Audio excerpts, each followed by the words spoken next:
ပြန်လို့မင်္ဂလာပါကျွန်တော်ဒီနေ့ commentator အနေနဲ့တင်ဆက်ပေးခြင်းတဲ့ video လေးอ่ะပေါ့နော်အာလူးကိုစီးပွားဖြစ်လုံးဝပြုတ်ခဲနေအောင်ပေါ့နော်နေနေအများကြီးမလိုဘဲနဲ့တကယ်တတိဖြစ်အာလူးကိုစိုက်ပျိုးတဲ့နီးလေးပေါ့နော်ဆိုတော့ဒီနီးလေးကိုပြန်လဲမျှဝေပေးတဲ့လူကတော့ပေါ့နော်ကျွန်တော်တို့ရဲ့ဟိုပေါ့ရေစင်းတက်ဆိုတာပေါကြိုးကြီးဖြစ်တဲ့ဥထုံးအေးပေါ့နော်ဆိုတော့ထုံးအေးရဲ့အာလူးကိုပြုတ်ခဲနေအောင်စိုက်ပျိုးတဲ့နီးလေးကိုကျွန်တော်တို့ဆက်လက်ကြည့်ရှုခံရလိုက်အောင်နော်ပထမဆုံးလိုတာပါနော်ရှွန့်ရယ်နော်ခွဲပြရယ်ပြီးတော့အုံးဆန်ခွန်ရယ်ပြီးတော့စပခွန်ရယ်ပေါ့နော်အဲ့ဒါတွေကိုရောမှုလိုက်ရနော်ရောမှုလိုက်ပြီးတော့ပြီးနေအိတ်ထဲမှာထည့်လိုက်ရနော်ဆိုတော့အဓိကလိုတာရှွန့်သေးရယ်ခွဲပြရယ်အုံးဆန်ခွန်ရယ်နော်ပြီးတော့စပခွန်ရယ်နော်ပြီးတော့ကျွန်တော်အခုလိုပုံစံတိုင်းကိုလာဘူးတွေကိုပေါ့နော်ပေါက်ခေါက်လိုက်မယ်နော်အေးဘူးတွေကို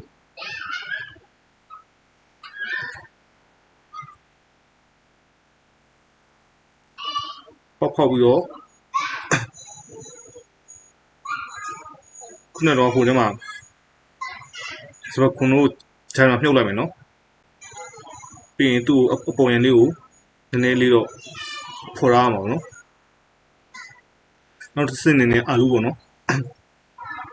အာလူးကိုလိုစမယ်ဆိုတော့ကျွန်တော်အခုလိုပုံစံတိုင်းပဲချမ်းလေးတွေချမ်းမယ်ပြီးတော့ဟောပါနော်ဘီလက်မီနဲ့နော်ဝိုက်စီမန်နဲ့ဘီလက်မီမှုန့်နဲ့တုပ်ပေးရမှာပေါ့နော်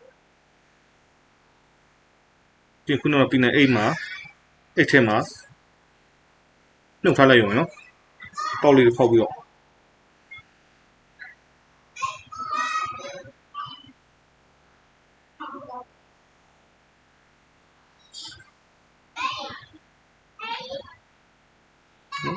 6တောင်း10ရက်လောက်ကြာတဲ့အခါမှာအာလူးပြန်နေ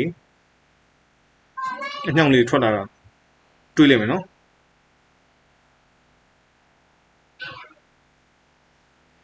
ညောင်လေးထွက်လာရင်နော်ဆိုတော့ဒီနီးရဆိုရင်ကျွန်တော်တို့ปี20ปี40မှာဆိုရင်အာလူးစိုက်ခင်းအများကြီးစိုက်လို့ရတယ်နော်ထွက်လာတဲ့အာလူးတွေတော်လေးတန်တာတွေးရတယ်နော်ဆိုတော့ဒီထွက်လာတဲ့အာလူးတွေနောက်တစ်စိတ်အနေနဲ့ဒီထက်ပိုပြီးတော့ဥအောင်မျိုးစာကျွေးပေးဖို့လွယ်နော်မျိုးစာလည်းမှာတခွားဖြုံသီးရငပြောသီးရအဓိကထားလို့တော့နော်ဆိုတော့တခွားဖြုံသီးရနေစီလွာတွေကိုပြင်တဲ့နေရာမှာတော်လေးကိုအသုံးဝင်တယ်နော်ခွားဖြုံသီးရတခွားဖြုံသီးနဲ့ငပြောသီးကိုခုလိုမျိုးစစ်စစ်မှန်မှန်လေးအောင်ပက်ကြီးနဲ့ပက်ကြီးညှက်လိုက်မယ်နော်ပြီးတော့ဒါကတော့ organic fertilizer ပေါ့နော်တဘာဝမျိုးစာနဲ့တူရောနေလိုက်မယ်နော်ဒီနှစ်ခုပြီးရင်ခုနကတော့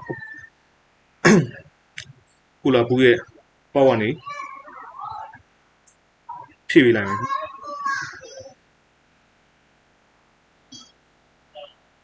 ပြီးရင်နေ့စဉ်နေ့တိုင်းနော်မနေ့စဉ်ညနေစဉ်ခြေလောင်းပေးပေါ့နော်3လကြာတဲ့အခါမှာကျွန်တော်တို့တွေ့နေတိုင်းမယ်နော်အာလူးပင်နဲ့တော်လေးကိုတန်နေတာတွေ့ရတယ်အာလူးဥရလည်းအများကြီးတီးနေရပါတော့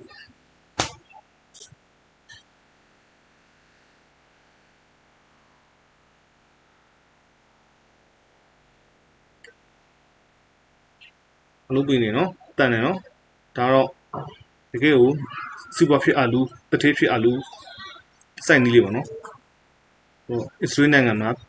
ပညာတော်သင်ပြန်လာတဲ့နော်စိုက်ပျိုးပညာရှင်နော်ဥထုံးအေးရပေါ့နော်အာလူးစိုက်နည်းလေးပေါ့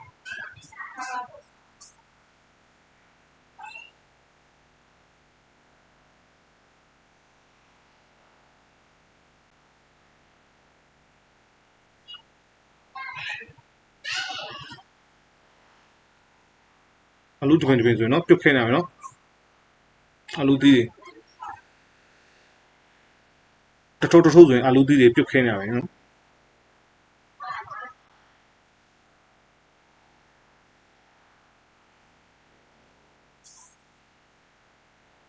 ဒါကတော့ Israel နိုင်ငံမှာစိုက်ပျိုးရေးပညာတော်သင်သွားတက်ခဲ့တဲ့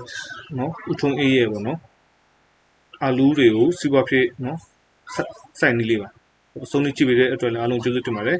ဒီလိုစိတ်ဝင်စားစရာသိပ္ပံစိုက်ပျိုးရေးနဲ့ဆိုင်တဲ့အကြောင်းအရာတွေကိုနေ့စဉ်နေ့များပုံမှန်တင်ဆက်ပေးမှာဖြစ်လို့ကျွန်တော် YouTube channel လေးကို subscribe လုပ်ထားပေးကြပါနော်အားလုံးကျေးဇူးတင်ပါတယ်